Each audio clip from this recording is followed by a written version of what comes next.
En Côte d'Ivoire, la femme du prophète Joël, Francita, fut chassée de la Côte d'Ivoire. Des Congolais qui disaient, ah, maintenant c'est la guerre contre les Ivoiriens. Non, non, non, non, non, non.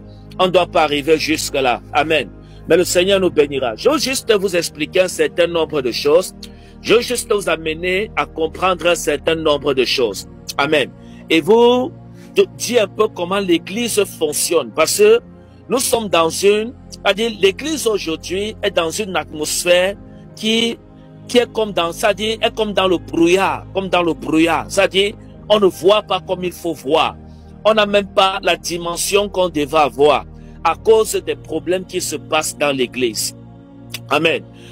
Vous savez, je méditais la Bible aujourd'hui et je suis tombé dans un passage où la Bible expliquait que le prophète Élie, voilà, c'est-à-dire, il avait stoppé la prière pendant 3 ans et demi. Il avait stoppé la prière. Il avait stoppé la pluie, d'autant pour moi. Il avait stoppé la pluie pendant 3 ans et demi. Et je suis resté, c'est-à-dire, j'ai commencé à me poser des questions. Et j'ai voulu comprendre pourquoi ce genre d'onction, voilà, on ne trouvait plus à l'église. Vous imaginez quelqu'un comme Philippe qui disparaissait. Où est ce genre d'onction? L'onction l'est passée où? Amen. Ce genre d'onction a disparu dans l'église à cause, voilà, des problèmes, des jalousies, voilà, des méchancetés de beaucoup d'hommes de Dieu et de beaucoup de personnes qui se disent enfants de Dieu. Amen. Voilà pourquoi on ne retrouve plus ce genre d'onction dans l'église aujourd'hui. Parce que je vous ai toujours dit que Dieu ne travaille pas avec le désordre. Si nous voulons que l'église soit prospère, si nous voulons que l'église entre dans une dimension spirituelle élevée, voilà, nous devions nous battre par la grâce de Dieu, à plaire au Dieu qui nous a appelés, au Dieu qui nous accordera la grâce de faire tous ces prodiges, de faire tous ces miracles par la grâce de Dieu. Vous voyez, hier dans l'un de mes directs, hier dans mon direct, voilà, de temps pour moi, j'ai expliqué que j'étais tombé dans une situation où il y avait la femme du prophète Tato, voilà, où j'avais vu un post comme quoi on l'avait interdit d'entrer à l'aéroport d'Abidjan. Amen. Et j'ai vu certains commentaires et j'ai bien dit que je n'approuvais pas, c'est-à-dire les commentaires que j'ai lus, ou alors comment on dit ça, ou alors ce que j'ai reçu par rapport à ça, pas que la révélation, hein, c'est-à-dire ce que j'ai vu en tant que par témoignage, voilà, des gens qui parlaient par rapport à cette situation, voilà, il semblerait, voilà, je n'approuve pas que peut-être, voilà, c'est les hommes de Dieu qui sont, certains hommes de Dieu en Côte d'Ivoire, qui sont derrière le problème, et d'autres également évoquaient le sujet comme quoi, apparemment, il y a une femme, ou c'est la fille d'un homme politique en Côte d'Ivoire, qui devait épouser, n'a pu épouser. Après, elle lui a dit qu'elle interdit la Côte d'Ivoire et toutes ces choses-là. Et voilà, apparemment, ce qui arrive au prophète Tato. Vous savez, le prophète Tato, voilà, en tout cas, c'est un homme de Dieu, mais il y a quelque chose que je voulais vous dire, c'est que je me rappelle en 2000, je ne sais pas en quelle année, mais je me rappelle à une époque, il avait été invité au Cameroun et je crois que c'était la première fois qu'il venait au Cameroun. Et il avait été invité par le prophète Ferdinand Ekane, voilà, pour un grand programme au Palais des Sports.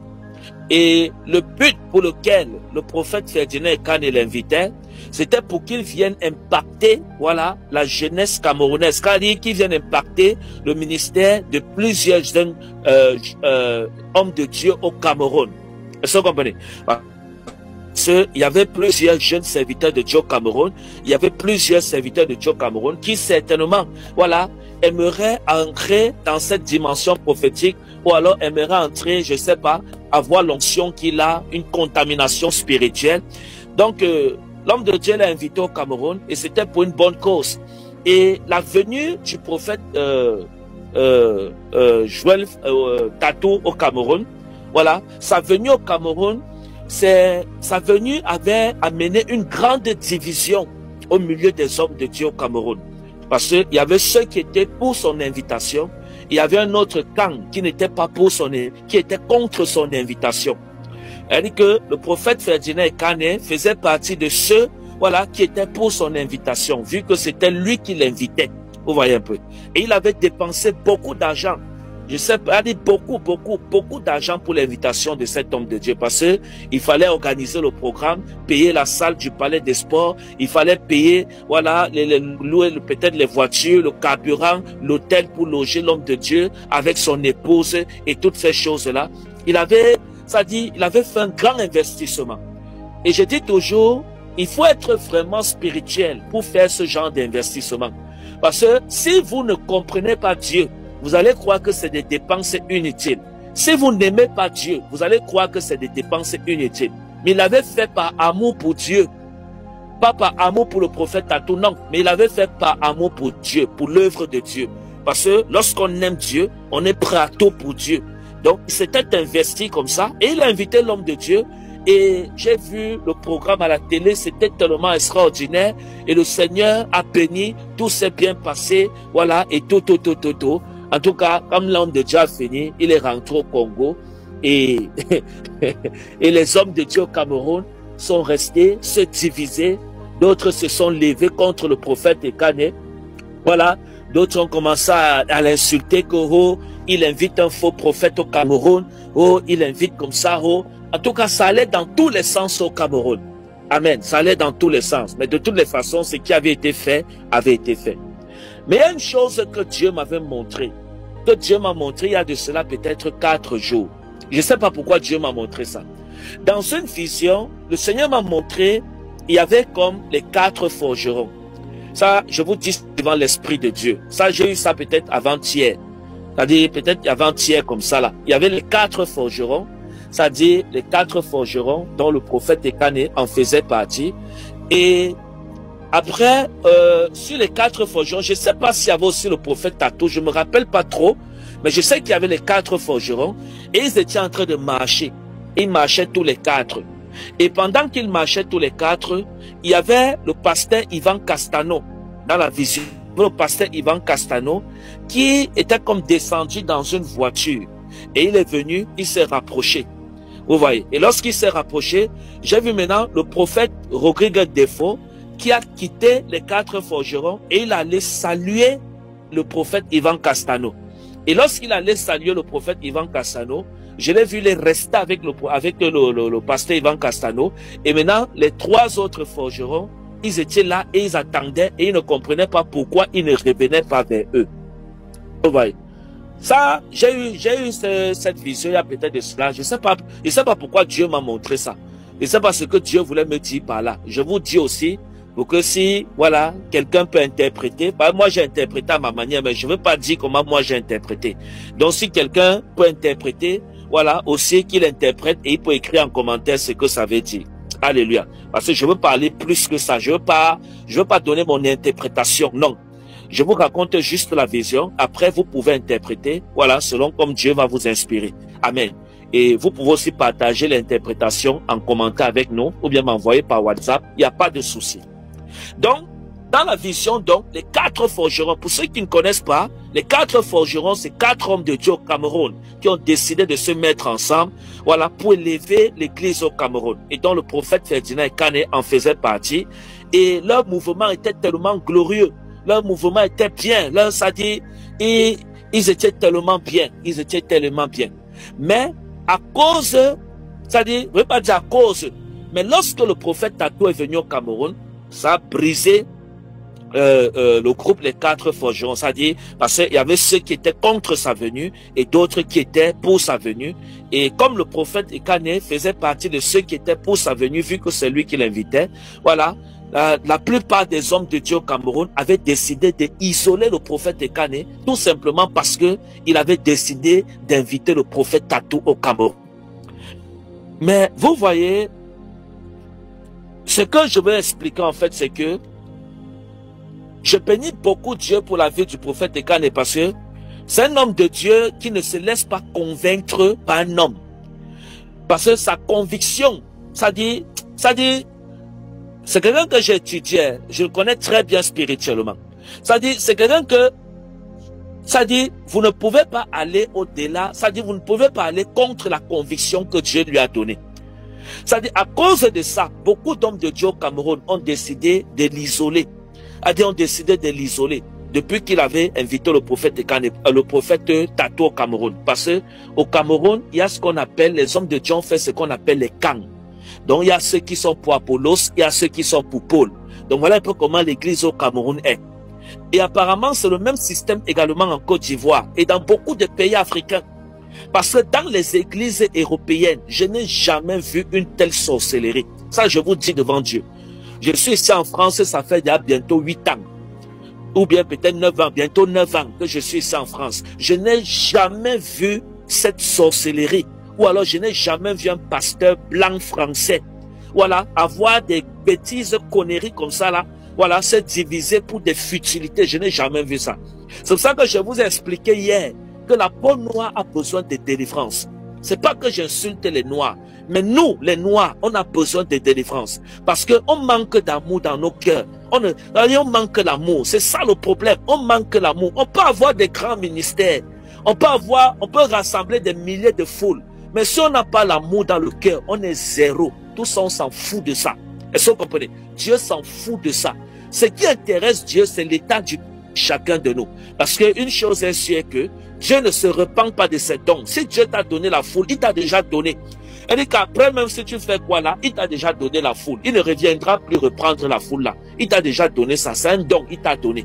Donc c'est pas parce que, malgré le fait que tu fais le mal, tu rassembles toujours les foules, que ça veut dire que tu es approuvé par Dieu.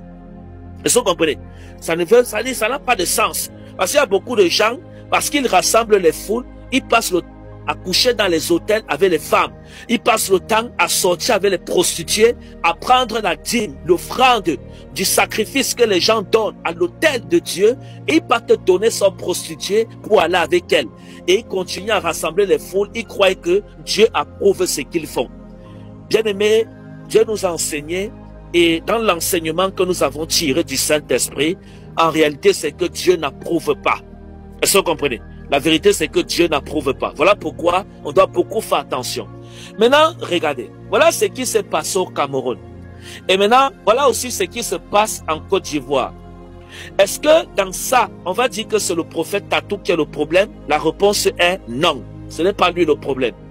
Mais qu'est-ce qui se passe derrière ce combat qu'il vit? Parce qu'il n'est pas le premier à vivre ça. Et il ne sera pas le dernier. Ou alors il n'est pas le seul à vivre ça. Beaucoup d'hommes de Dieu vivent sa situation. Parfois d'autres ne parlent pas parce qu'ils n'ont pas peut-être l'audience. Ou alors peut-être parce qu'ils ne sont pas connus. Pour lui, c'est connu peut-être parce qu'il est populaire. Parce que Dieu a rendu son nom grand. Partout on parle de lui. Donc ce qui fait que s'il y a une erreur ou alors s'il y a quelque chose qui se passe dans sa vie, les gens sauront. Vous voyez. Mais ça ne veut pas dire qu'il est le seul qui vit ça. Beaucoup de personnes vivent ça. Maintenant, voilà l'homme de Dieu-ci qui, dont sa femme est allée, elle a organisé un programme. Et j'ai appris, je ne sais pas si c'est vrai, mais j'ai vu dans une vidéo comme quoi ils ont dépensé ces 17 millions de francs CFA. Je ne sais pas si c'est vrai. Voilà, donc je préfère dire ça comme ça. Je ne sais pas si c'est vrai. Ils ont dépensé une somme de 17 millions de francs CFA qui est équivalent peut-être à près de 30 000 euros ou bien 25 000 euros, je ne sais pas. Voilà, pour organiser ce concert. Et donc, elle s'est rendue à Abidjan. Elle arrive à l'aéroport. Les autorités de l'aéroport bloquent cette dame et lui disent qu'elle ne peut pas entrer. Voilà, comme ça. Et voilà comment le concert a été annulé. Et maintenant, pour vous dire vrai, je ne sais pas la vraie version parce que d'autres disent que c'est certains pasteurs en Côte d'Ivoire et d'autres disent que c'est une autorité en Côte d'Ivoire qui quoi. Donc, je ne sais pas quelle est la vraie version. Si vous avez la vraie version, vous pouvez me dire en commentaire. Alléluia. Mais une chose est sûre qu'elle est bloquée et le concert a été annulé. Vous voyez, aujourd'hui, les gens ne craignent plus Dieu. Et je vais prendre les deux cas. On va prendre le cas des hommes de Dieu. Admettons que c'est les hommes de Dieu qui sont à l'origine de ça. Et on va aussi prendre le cas que ce sont les autorités. Et même si ce sont les autorités ne peuvent pas le faire pour rien. Parce que je me rappelle un jour, le prophète Ferdinand Kane avait donné un témoignage. Et il avait dit que c'était le préfet était venu fermer son église là-bas au Cameroun. Dans une ville au Cameroun. On était venu fermer son église. Et lorsqu'il allait voir, alors qu'il était en règle, mais lorsqu'il allait voir les autorités qui sont venues fermer son église, il dit que mais vous fermez mon église, pourquoi? Et les autorités là, le préfet là, les autorités qui avaient fermé son église lui disent que c'est toujours des frères pasteurs qui sont venus se plaindre chez nous. C'est pour ça que nous avons fermé ton église. Donc même si ce sont les autorités qui sont derrière le fait que la femme du prophète Tato n'a pas fait son concert à Abidjan, c'est-à-dire que certainement il y a certains pasteurs qui sont cachés derrière. Parce que l'autorité ne peut pas venir faire ça comme ça pour rien. Je vous prends à l'exemple ce qui s'était passé avec le prophète Ekane. Vous voyez, on ferme son église. Mais lorsqu'il part revendiquer, on lui dit là-bas, les gens qui ont fait ça, dit les autorités, c'était les policiers ou les quoi ou les préfets, je ne sais pas les qui. Voilà, ceux qui ont fait ça, lui dit que c'est toujours ses collègues pasteurs qui sont venus se plaindre avant qu'on a fermé son église. Or, la Bible dit que un royaume divisé contre lui-même ne peut pas subsister. Et voilà malheureusement la malédiction qui repose aujourd'hui dans l'église. C'est que nous nous bataillons pour rien. Et nous ne pouvons pas subsister si nous nous bataillons entre nous. Nous ne pouvons pas. Même, ça dit, c'est une loi que même Satan a compris. Satan a compris la loi si même plus que nous les chrétiens. Jésus dit un royaume divisé contre lui-même ne peut pas subsister. Il ne peut pas résister. C'est impossible. Même le diable applique la loi si plus que nous. Voilà pourquoi vous n'allez jamais voir un féticheur bagarrer contre un autre féticheur. Vous avez vu ça? Si vous avez vu ça, dites-moi. Je vous donne 10 €. La personne qui a vu ça me dit, je l'envoie 10 €. Tu m'envoies avec les preuves que oui, prophète, voici un féticheur que j'ai vu, voici un gangan, voici un voyant, un médium, voici un franc-maçon, voici un je ne sais pas quoi, voici quelqu'un qui est dans les loges, qui bagarre avec une autre personne qui est dans les loges. Envoie-moi ça avec les preuves. Il dit là, je t'envoie 10 €. Je t'envoie 10 €. Là, je t'envoie 10 €. Si quelqu'un, il dit, vrai, je vous dis la vérité. Moi, je vous donne 10 €. Il dit, si quelqu'un a déjà vu ça, oh, je t'envoie 10 €. Tu m'envoies ton compte. Je te fais un virement de 10 €. Là. Ça n'a jamais existé. Parce que c'est une loi que Satan lui-même a compris et il met en pratique. Satan ne peut pas combattre Satan. Il a compris ça. Il met la loi en pratique plus que nous.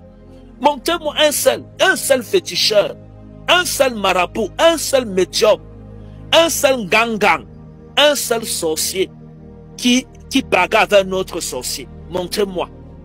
Montrez-moi avec les preuves. Vous m'envoyez votre IBAN. Je vous fais un virement de 10 € maintenant. Ça n'existe pas, bien-aimé. Ça n'existe pas. C'est pour vous dire quoi, bien-aimé? C'est juste pour vous dire que c'est une loi que Satan lui-même a compris. Mais une loi que Satan a compris mieux que nous qui portons le Saint-Esprit. Comment on peut expliquer ça? Nous passons le temps à nous lutter. Nous passons le temps à nous bagarrer. Nous passons le temps à discuter. On nous demande qu'on discute quoi? On ne peut même pas répondre. On te dit, ok, tu es jaloux du prophète tel pourquoi? Tu ne peux même pas dire. On te dit, il t'a fait quoi? Vraiment, tu es jaloux de cet homme, il t'a fait quoi? La plupart du temps, vous ne vous êtes jamais parlé, vous ne vous êtes jamais vu, mais tu es seulement jaloux comme ça. Vous n'êtes pas familier, vous n'avez rien en commun, vous n'êtes pas amis, mais tu es jaloux. Ça dit, on te demande que la jalousie là, ça sort d'où et c'est pourquoi. Tu ne peux pas expliquer. Hein? Tu ne peux pas expliquer. Donc voilà malheureusement la mentalité que beaucoup ont dans l'église. Et c'est pour ça que l'église ne prospère pas.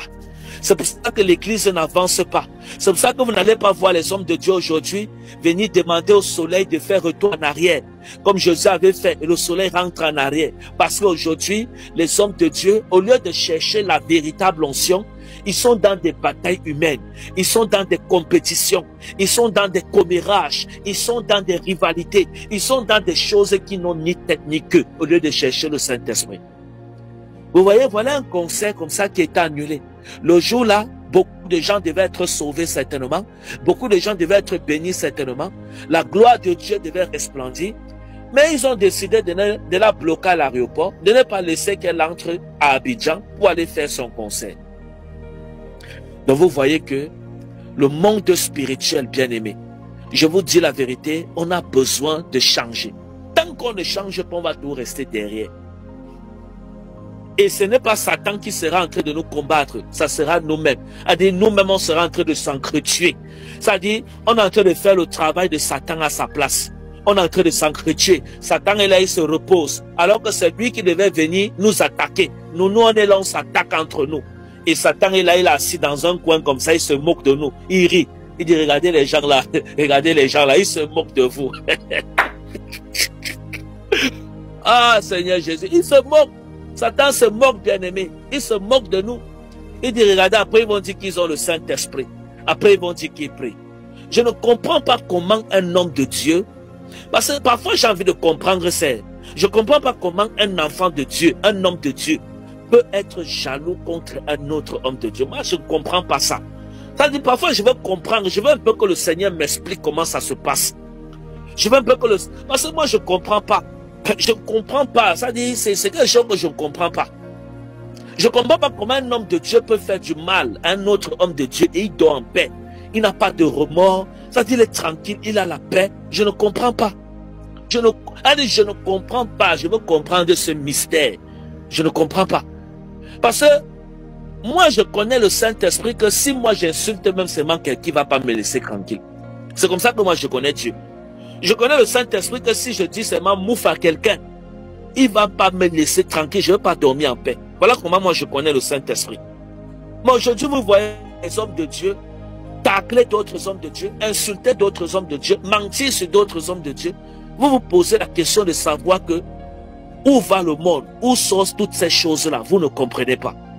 Regardez, la Bible dit ceci, je vais lire ce passage vite fait. On va lire ce passage au nom de Jésus. Regardez, on va aller dans le livre de Jacques, Jacques 3, le verset 13 à 18. Jacques 3, le verset 13 à 18. La Bible dit ceci. Quelqu'un parmi vous pense-t-il être sage et intelligent, qu'il le prouve par sa bonne conduite, par des actes accomplis avec humilité et sagesse. Mais si vous avez le cœur plein d'une jalousie amère et d'esprit de rivalité, voilà, cessez de vous vanter d'être sage, en faussant ainsi la vérité. Une telle sagesse ne descend pas du ciel. Elle est terrestre, trop humaine, diabolique même. Car là où règne la jalousie et la rivalité, il y a aussi le désordre et toute espèce de mal. Le livre de Jacques dit que là où règne la jalousie, voilà, là où règne la jalousie et la rivalité, là où règne la jalousie et la rivalité, là-bas, il y a quoi? Il y a toutes sortes ou toute espèce de mal.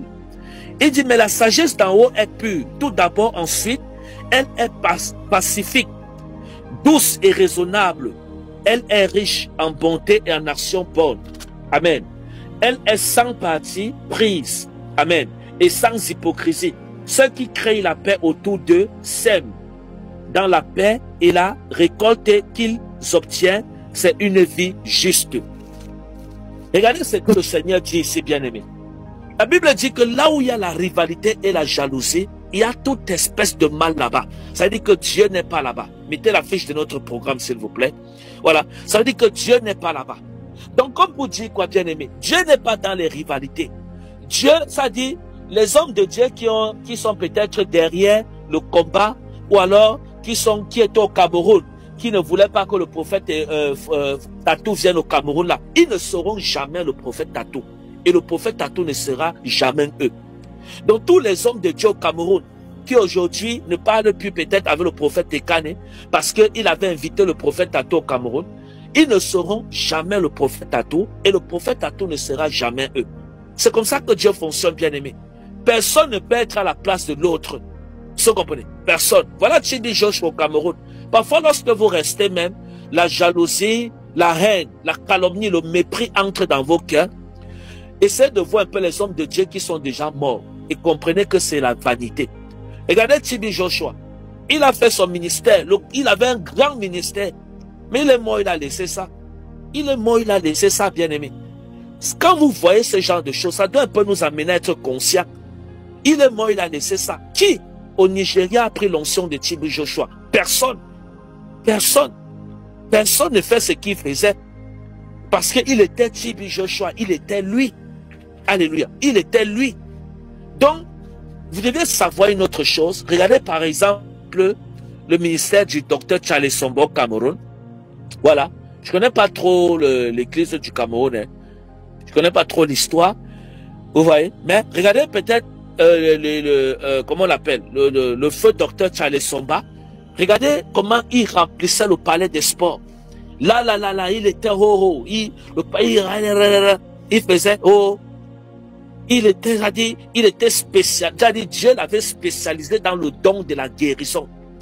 Dans le don, ça dit son rôle, ça dit son gloire, son domaine, c'était de chasser les démons. Ça dit quand le démon voyait le type là comme ça, le démon tremblait. Alléluia. Qui au Cameroun, voilà, a remplacé le docteur Charles Somba? Personne. Mais on ne va pas dire trop personne parce que il y a, après lui, je crois qu'il y a le prophète de Canet. Oui, lui aussi, il a rempli le palais, il a pris l'onction là. Hein? Je crois que c'est les deux seuls hommes de Dieu qui ont rempli le palais de sport au Cameroun. C'est une grâce que, voilà, personne d'autre ne l'a fait. Parce que Dieu a donné à ceux-là. Il n'y a personne, je ne pense pas. Hein? Même les gens, il y a les hommes de Dieu même qui sont venus de l'international. Personne n'avait jamais rempli le palais de sport du Cameroun. Personne. Amen. Parce qu'il y a ça à qui Dieu a donné cette onction. Si Dieu ne t'a pas donné une onction, tu ne peux pas la manifester. Et maintenant, ceux qui la manifestent ne viennent pas être jaloux. Parce que ce n'est pas en étant jaloux que Dieu va te donner. Ce n'est pas en étant jaloux, bien-aimé, que Dieu va te donner. Au contraire, c'est en acclamant. Tu applaudis, tu bénis Dieu. Tu dis, ah Jésus, merci pour cet homme. Tu dis, merci Jésus. Lorsque je vois un homme de Dieu prophétiser, je vois un homme de Dieu faire des exploits avec Dieu. Parfois, je like, je partage même. Et je dis, waouh, gloire à Jésus. La jalousie n'a jamais été. Je ne connais même pas d'abord comment on dit qu'être jaloux. Là, je veux même savoir comment ça se passe. Je veux même savoir. Mais quand j'entre, j'ai des hommes de Dieu que je ne connais même pas. Mais simplement parce que c'est l'œuvre de Dieu, je like, je m'en pousse sur YouTube. Je suis plus sur YouTube. Je suis plus les hommes de Dieu sur YouTube. Je like, je m'en pousse. Parfois, je partage même. Hein? Alors qu'on ne se connaît même pas. Mais je le fais pourquoi? Parce que c'est l'œuvre de Dieu. Pourquoi est-ce que je dois être jaloux? Pourquoi est-ce que je dois me tordre par rapport à ça? Vu que ce n'est pas pour lui qui le fait, il le fait pour la gloire de Dieu. Et les âmes sont sauvées. Un point, c'est tout. C'est-à-dire que la gloire dans ça revient au Dieu qui nous a appelés, au Dieu dont nous sommes des serviteurs inutiles.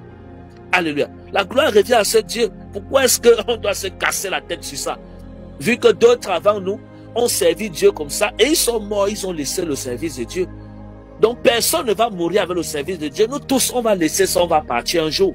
Lorsque Dieu décidera, bien-aimé, personne ne partira avec le service de Dieu. Pourquoi combattre un homme de Dieu? Pourquoi combattre une servante de Dieu? Comme si cette servante de Dieu chantait pour elle-même. Hein? Prenons l'exemple de la femme du prophète Ato. Est-ce qu'elle chante pour elle-même? Est-ce que dans les adorations qu'elle fait, est-ce que c'est son nom qu'elle adore? Est-ce que c'est le nom de son mari qu'elle adore? C'est le nom de qui qu'elle adore? Le nom de Jésus. Entrons dans le livre d'Éphésiens. On va lire quelque chose. Éphésiens combien? Éphésiens 5, le verset 18. La Bible dit ceci. Regardez. La Bible dit, ne vous enivrez pas de vin. C'est de la débauche. Soyez au contraire remplis de l'esprit. Entretenez-vous pas des psaumes, pas des hymnes et pas des cantiques spirituels, chantant et célébrant de tout votre cœur, voilà, de tout votre cœur les louanges du Seigneur. Rendez continuellement grâce de toutes choses à Dieu le Père, au nom de notre Seigneur Jésus-Christ. Alléluia. Verset 21. Vous soumettant les uns et les autres dans la crainte de Christ. Regardez la recommandation que Dieu nous a donnée. Et c'est une mission claire que la femme du prophète Tatou voulait aller accomplir en Côte d'Ivoire. La Bible dit, entretenez-vous pas des psaumes, voilà, et pas des hymnes, pas des cantiques spirituels, chantant et célébrant, voilà, de tout votre cœur, voilà, les louanges du Seigneur. C'est la mission qu'elle partait accomplir en Côte d'Ivoire. Vous n'avez jamais vu dans les chants ou alors dans les chansons de la femme du prophète Tatou là, une chanson où elle chante à la gloire de son mari ou à sa propre gloire. Non. Mais chante à la gloire de Dieu. Entretenez-vous pas des sommes. C'est une mission qu'elle partait remplir en Côte d'Ivoire. La mission que Dieu lui a donnée, parce que c'est son ministère. Elle chante pour la gloire de Dieu. C'est le don que Dieu lui a donné. Chanter pour sa gloire. Donc elle partait bénir le peuple ivoirien. Maintenant vous levez. Voilà, certains, je ne sais pas qui c'est. Voilà, vous vous levez, vous la bloquez, vous vous complotez avec les autorités, vous la bloquez, qu'elle n'entre pas en Côte d'Ivoire. Qui est perdant? C'est la Côte d'Ivoire qui est perdante. Parce qu'elle venait bénir le peuple ivoirien. Et avec les élections qui sont en train de venir en Côte d'Ivoire, ça sera chaud. Donc vous avez besoin beaucoup de Dieu maintenant. Vous avez besoin de Dieu. Parce qu'avec les élections qui viennent là, ça sera chaud. Vous avez vraiment besoin de Dieu. Alléluia. Vous avez besoin de Dieu. Donc, sa venue là-bas, les cantiques de louanges qu'elle devait faire à la gloire de Dieu, ça devait amener une paix en Côte d'Ivoire. Mais maintenant, vous la bloquez. Vous dites qu'elle est comme si elle venait faire un business. Hein? Comme si elle venait faire, comme si elle était en train de faire une entreprise. Alors qu'elle est en train de faire les choses de Dieu. Mais bien aimé, mais il faut être stupide pour ne pas comprendre ces choses. Vous voyez. Donc, la meilleure façon de servir Dieu, c'est d'abord de enlever la rivalité dans son cœur. Enlevez ça. Lorsque vous êtes avec Dieu, enlevez l'esprit de rivalité dans votre cœur. Et applaudissez, glorifiez Dieu pour la vie de ceux qui vous dépassent. Alléluia. Et rendez-vous toujours tout petit devant les autres. La Bible dit que celui qui s'abaisse, Dieu va l'élever. Et celui qui se lève, Dieu va l'abaisser. Donc même si vous voyez quelqu'un est inférieur, est plus fort que vous, soumettez-vous toujours. Soyez toujours, ayez un esprit bas. Et c'est en ayant cet esprit bas que Dieu va vous élever. Allez. Amen, amen. Donc il faut comprendre ces principes d'autant pour moi spirituels. Parce qu'aujourd'hui, l'église, aujourd'hui, les enfants de Dieu font ce qu'ils veulent. Les enfants de Dieu marchent comme ils veulent. Voilà, chacun fait comme si on n'a même pas de chef, comme si on n'a pas de maître. Alors qu'on a un maître qui s'appelle Jésus. Mais on est là, on fait comme si on est notre propre chef. Chacun veut vivre comme il veut. Ça ne peut pas marcher comme ça. Nous sommes sur la terre, c'est vrai. Mais dès lors que nous avons décidé d'accepter Jésus dans notre vie, sachant que nous ne sommes plus notre propre maître, mais nous avons un maître qui est Jésus et nous marchons selon les commandements, les lois qu'il nous a prescrits dans sa parole. Donc nous ne faisons plus ce que nous voulons, mais nous faisons ce que Dieu veut. Parce que nous voulons être à son image. Nous sommes même à son image, bien-aimés. Alléluia. Donc je prie vraiment que, voilà, que ceux qui sont derrière ce problème, qu'ils se repentent et qu'ils changent de décision. Amen. Qu'ils se repentent et qu'ils changent de décision. Regardez, parce que parfois dans ça, après vous avez honte. Regardez ce qui s'était passé avec peut-être le prophète Atou quand il était venu au Cameroun, avec les 4 forgerons. Hein? Et 4 forgerons se sont séparés. Hein? Et maintenant, ils se sont séparés. À l'époque, si le prophète Atou, les pasteurs Ivan Castano, les Yves Ivan Castano, tous ces hommes de Dieu là, ils ne parlaient pas au prophète Atou. Mais tous les jours, nous enseignaient la sanctification. Ils enseignaient la sanctification à l'église. Ils enseignaient comment il faut aimer son prochain. Mais cependant, ils ont dit, le prophète Atou était leur cauchemar. Était leur cauchemar. Il était leur cauchemar. Mais à un moment donné, lorsque le pasteur Marcelo a perdu sa femme, ça a amené leur conscience, ça les a amenés un peu à comprendre que la vie là, c'est rien. Et ils ont décidé de faire la paix. Maintenant, ils ont fait la paix. Le prophète Atou, maintenant, il parle avec Yves Castano. Il parle avec le pasteur Ivan Castano. Maintenant, eux tous, ils ont décidé de faire la paix. Et nous bénissons Dieu pour ça. Nous sommes contents pour ça. Maintenant, mais ce que je demande maintenant, le dégât que vous avez gâté au Cameroun là, il faut aussi que ça s'arrange. Il faut aussi que ce qui s'est passé au Cameroun, la venue du prophète Tatou au Cameroun, à cause de l'ordre qui venait des autres hommes de Dieu, voilà, ici en France ou bien je sais pas où là, il faut que ce dégât au Cameroun aussi, le prophète Ferdinand avec ses autres frères, il faut que vous arrangez aussi ce dégât-là. Il faut que ça s'arrange. Donc vous voyez que parfois n'entrez pas dans les problèmes des gens comme ça là. Parce que regardez maintenant aujourd'hui comment le prophète Tatou, il est bien avec les Ivan Castano. Maintenant les hommes de Dieu au Cameroun qui avaient décidé de faire les problèmes au prophète Ekane parce qu'il avait invité le prophète Tatou. Maintenant, voilà le prophète Tatou qui s'est réconcilié avec les gens que vous défendez trop. Maintenant, vous êtes comment? Regardez vous-même, analysez. Vous allez dire que, oh, le petit là parle trop. Vous-même, analysez. Analysez, vous-même, analysez et dites-moi. Analysez tous les hommes de Dieu au Cameroun qui s'étaient levés contre le prophète Ekane. l'insulter, dit qu'on va l'isoler, isoler. Ou bien pour vous, l'isolation là, c'est quoi? Je ne sais pas. Ou ça tue les gens, ou je ne sais pas. Vous avez décidé de faire comme ça là. Maintenant, voilà la personne que vous avez traité de sorcier. Parce que vous avez dit que le prophète Tatou c'était un sorcier, que c'est un faux prophète. Voilà maintenant celui que vous avez dit que c'est un faux prophète. Les gens qui disaient que c'est un faux prophète, les voilà qui se sont réconciliés. Les voilà qui sont ensemble. Ils s'invitent, ils font les croisades ensemble. Ils font les programmes ensemble. Maintenant, vous, qu'on a utilisé au Cameroun comme des instruments pour combattre le prophète Ekane, à cause par le prophète Tatou. Voilà. Maintenant, vous vous retrouvez dans quoi dedans? Vous voyez que vous avez fait des erreurs. Vous voyez que vous êtes perdants. Hein? Maintenant, c'est nous, maintenant, les hommes de Dieu au Cameroun, qui restons divisés. Maintenant, eux là-bas, les hommes de Dieu congolais, ils se sont réconciliés. Ils sont maintenant en paix là-bas, entre eux les Congolais là-bas. Maintenant, nous, qui on s'était divisés pour le même homme de Dieu, on est resté divisés au Cameroun. Hein? Parce qu'on vient entrer dans les problèmes des gens. Hein? On vient entrer dans les problèmes des gens. C'est ça le problème. C'est ça. On vient entrer dans les problèmes des gens.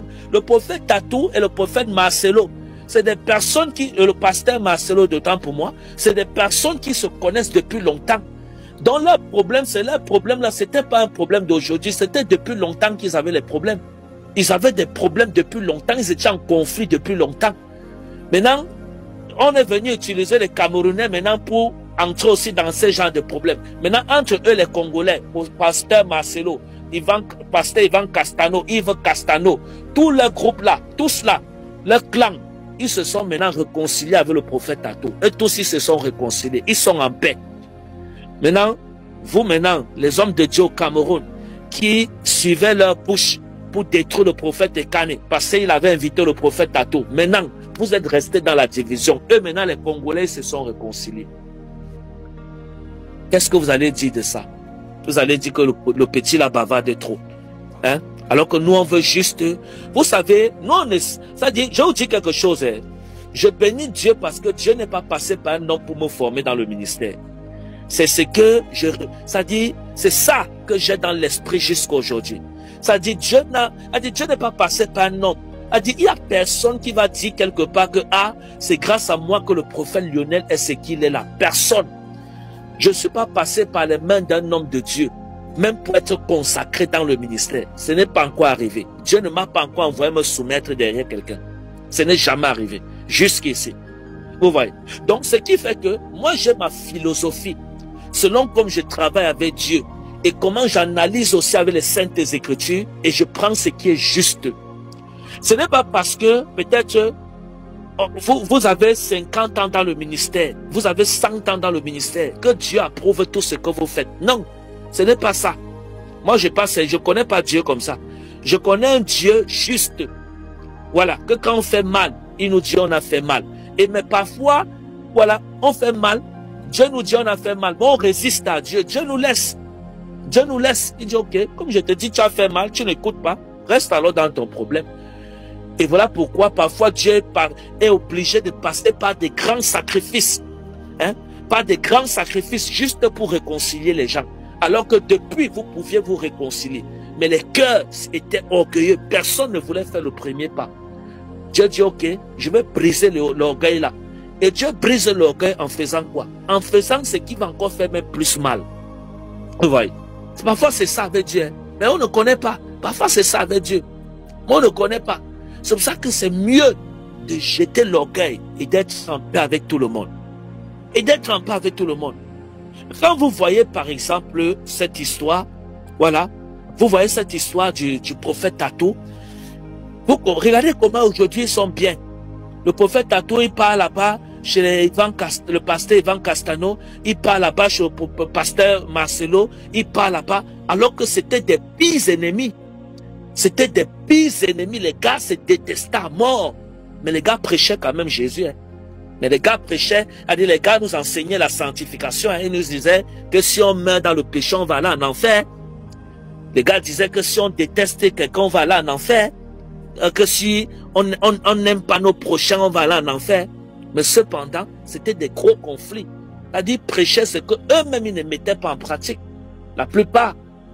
Amen. La plupart prêchaient ce qu'eux-mêmes ils ne mettaient pas en pratique. Vous voyez. C'est pour ça que je dis toujours aux enfants de Dieu, ne suivez pas vos pères spirituels bêtement. Parce que d'après tout, après tout, ce sont des hommes. Donc ne les suivez pas bêtement. Je vous dis quelque chose. Lorsque vous entrez dans l'histoire de Saül, la Bible explique que, parce que Jonathan était quelqu'un de sage, il n'a pas suivi son père bêtement. Et malheureusement, lorsque ces hommes de Dieu avaient ces conflits, c'était devenu les camps. Il y avait les enfants du pasteur Marcelo qui étaient contre les enfants du prophète Tato, les enfants du prophète Ivan qui étaient contre les enfants du prophète Tato. Au Cameroun, les enfants du prophète Ferdinand Kane qui étaient contre les enfants du prophète Ndefo, contre les enfants du prophète Leslie, contre les enfants du prophète Tel, contre les enfants. Ça dit, leur désaccord a amené un grand conflit entre les enfants spirituels. Pourquoi? Parce que les enfants spirituels, la plupart suivent les hommes de Dieu aveuglement. Il a dit, ils sont aveugles. Ils sont aveugles. Ils sont aveugles. Ils ne discernent pas l'esprit. Ils ne discernent pas. Ils sont aveugles. Ils ne discernent pas. Et je bénis Dieu pour la vie de Jonathan. Jonathan ne suivait pas Saül aveuglement. Lorsque Saül faisait ce qu'il faisait là, il a commencé à chasser David. Il s'est révolté contre David. Son cœur était méchant contre David. Jonathan, son fils, pouvait bien prendre le parti de son père et dire que non, c'est quand même mon père. Même s'il fait mal, je dois aussi faire mal. Mais Jonathan était contre ce que son père faisait. Il ne suivait pas ce que son père faisait. Il savait que son père voulait tuer David. Mais il n'était jamais d'accord. Mais aujourd'hui, vous les enfants d'aujourd'hui, vous voyez votre père spirituel veut tuer un autre père spirituel. Vous courez, vous acclamez, vous partez avec lui, que oui, on va finir avec l'homme de Dieu là. Ah, Seigneur Jésus. Parfois, il reste comme ça, je suis dépassé. J'ai déjà un message dans mon esprit. Merci la régie. J'ai un message dans mon esprit, c'est le message de l'amour. Ça dit le message de l'amour. J'ai tellement envie que ce message impacte les nations. J'ai tellement envie que les gens aiment les autres. J'ai tellement envie que les gens soient impactés par le message de l'amour. Je prie tous les jours pour ça. Même aujourd'hui, quand je faisais ma prière de midi, je disais à Dieu, Seigneur, mets le message de l'amour dans ma bouche. Je veux transmettre le message de l'amour à ton peuple. Je veux qu'ils apprennent ce que c'est que l'amour. L'amour, bien-aimé. L'amour. L'amour, c'est un diamant. Le jour que vous allez, il y a amour et amour. On ne dit pas aimer ta femme et tes enfants. On dit le genre d'amour que quelqu'un te poignarde même. Quelqu'un te blesse, tu l'aimes toujours, malgré le fait qu'il t'a blessé. Et qui revient sur le verset biblique qui dit, aimez même vos ennemis. Faites du bien à vos ennemis. Le jour que tu vas atteindre cette dimension d'amour, bien aimé, tu vas aller très loin avec Dieu. Je te dis la vérité, tu vas aller très loin. Cultive ça dans ton esprit. Regardez l'histoire de Jonathan. Il n'était pas bête. Il ne suivait pas son père dans ses folies. Il ne cautionnait pas ce que son père faisait. Et ça ne veut pas dire qu'il manquait de respect à son père. Il respectait son père. Je ne vous dis pas de manquer de respect à vos pères. Oh, loin de moi. Loin de moi. Je ne vous dis pas de manquer de respect à vos pères spirituels. Je dis bien loin de moi. Mais je vous dis, ce n'est pas tout ce que vos pères spirituels font que vous deviez faire. Vos pères spirituels, vous voyez, ils font mal. Vous faites aussi mal comme eux. Non. Vous devez discerner, bien aimé. C'est ce que je suis en train de dire. Par exemple, tu vois ton père spirituel combattre un homme de Dieu. Tu te lèves aussi, tu peux aussi combattre l'homme de Dieu là. Tu es bête. Si tu fais ça, tu es bête. Hein? Tu fais ça, tu es bête. Voilà pourquoi notre génération doit avoir l'esprit de Jonathan. Même si Saül se lève pour combattre David, je n'accompagne pas Saül dans ça. Je reste en retraite. En retrait. Voilà, je reste en retrait.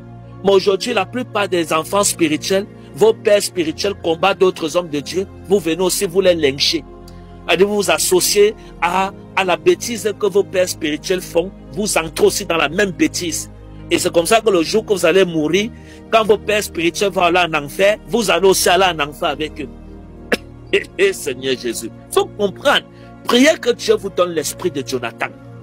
Si vos pères ont l'esprit de Saül, priez que Dieu vous donne l'esprit de Jonathan. L'esprit qui respecte son père spirituel, mais qui ne cautionne pas le mal que son père spirituel fait. Alléluia. Qui ne combat pas le David. Amen. Vous êtes là, vous combattez le prophète Tatou, vous combattez le prophète Ekane, vous combattez. Hein? Vous combattez. Lorsque vous voyez des hommes de Dieu les combattre comme ça, ne vous levez pas, vous vous associez avec eux parce que c'est vos pères spirituels. Non.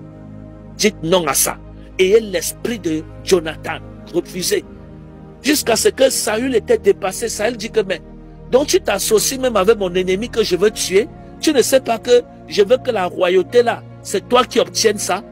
Jonathan avait compris que même la royauté, on n'a pas besoin de passer par les crimes pour l'obtenir.